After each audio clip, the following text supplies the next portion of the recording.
ഹബീബായ റസൂലുള്ളാഹി സല്ലല്ലാഹു അലൈഹി വസല്ലമ തങ്ങൾ പറയുന്നുണ്ട്, ഞാൻ ഉറക്കിലായിരിക്കെ എന്റെ അടുക്കൽ രണ്ട് ആളുകൾ വന്നു. ഇത് നബി സല്ലല്ലാഹു അലൈഹി വസല്ലമ തങ്ങൾ കണ്ട ഒരു സ്വപ്നമാണ്. ആ രണ്ടു പേർ നബി സല്ലല്ലാഹു അലൈഹി വസല്ലമ തങ്ങളെ വലിയ ഒരു പർവ്വതത്തിന്റെ അടുത്തേക്ക് വിളിച്ചുകൊണ്ടുപോയി.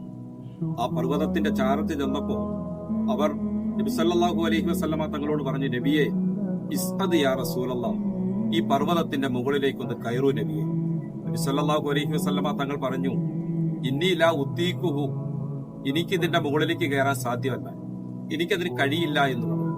അപ്പൊ ആ രണ്ടുപേര് പറഞ്ഞു, ഇന്നാ സനുസഹ്ഹിലുഹു ലക, ഞങ്ങൾ താങ്കളെ സഹായിക്കാം, താങ്കൾ ഈ മലയുടെ മുകളിലേക്ക് ഒന്ന് കയറുക. നബി സല്ലല്ലാഹു അലൈഹി വസല്ലമ തങ്ങൾ അവരുടെ സഹായത്തോടെ ആ മലയുടെ മൂർധാവിലേക്ക് കയറി. ഇദാ അനബി അസ്വാത്തിൻ ശദീദ, ശക്തമായ ശബ്ദം കേൾക്കുകയാണ്.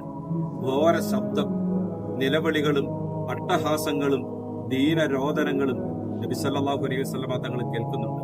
നബി ചോദിച്ചു, മാഹാദിഹിൽ അസ്വാദ്, എവിടെ നിന്നാണ് ഈ ശബ്ദം, ആരുടേതാണ് ഈ നിലവിളി? അവരൊന്നും പ്രതികരിച്ചില്ല. നബി സല്ലല്ലാഹു അലൈഹി വസല്ലമ തങ്ങളെ അവർ കൂട്ടിക്കൊണ്ടുപോയി.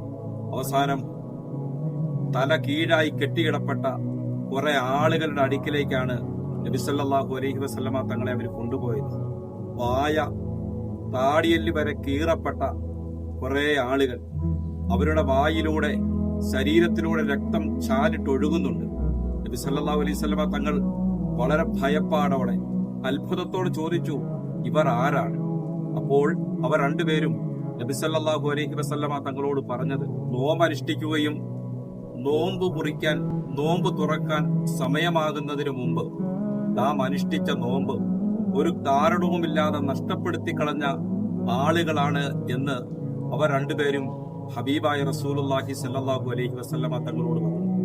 നോമ്പ് അനുഷ്ഠിച്ചിട്ട് ശറഅ അനുവദിക്കുന്ന കാരണങ്ങളൊന്നുമില്ലാതെ നോമ്പ് നഷ്ടപ്പെടുത്തി കളയുക എന്നുള്ളത് വലിയ പാപമാണ്, ഭയാനകമായ ശിക്ഷയ്ക്ക് കാരണമായി തീരുന്ന കാര്യമാണ്. അപ്പോ വിശുദ്ധമായ റമദാൻ മാസത്തിൽ ഒരു നോമ്പ് പോലും പിടിക്കാതെ സാധാരണ മാസങ്ങളിൽ കഴിയുന്നത് പോലെ വിശുദ്ധമായ റമദാനിന്റെ പവിത്രത കളങ്കപ്പെടുത്തിക്കൊണ്ട് നടക്കുന്ന ആളുകളുടെ അവസ്ഥ എന്തായിരിക്കുമെന്ന് നാം ചിന്തിക്കേണ്ടതുണ്ട്.